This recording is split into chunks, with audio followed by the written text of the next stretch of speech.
નમસ્કાર. સુરતીઓના યોગદાન અને સહયોગથી સુરત શહેર સુરતીઓના દિલમાં સતત ધબકતું રહે છે અને આજે આખા દેશમાં, ભારત દેશમાં સુરત સ્વચ્છતામાં નંબર 1 રેન્ક પ્રાપ્ત કર્યો છે. આદરણીય રાષ્ટ્રપતિના હાથે આ એવોર્ડ સુરત મહાનગરપાલિકાએ પ્રાપ્ત કર્યો છે. સ્વચ્છતાના આગ્રહી સતત રહેતા આદરણીય નરેન્દ્રભાઈ મોદી સાહેબના નેતૃત્વમાં સુરત સ્વચ્છતામાં અગ્રહરોળમાં સતત કામ કરવા પ્રયત્નશીલ રહ્યું છે.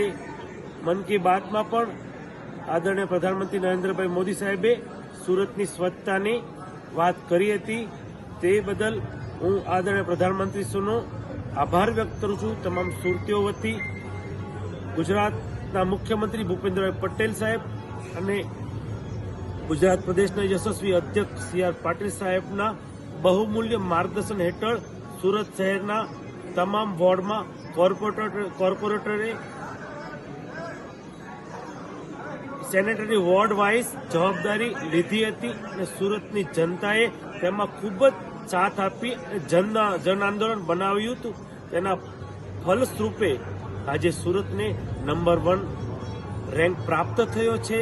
ત્યારે હું સુરતીઓને હજી અહીં નહીં અટકતા આપણે વિશ્વમાં સુરતને કઈ રીતે પ્રસ્થાપિત કરીએ તે રીતે આપણે સૌ કટિબદ્ધ થઈએ. અસ્તુ ભારત માતા કી જય.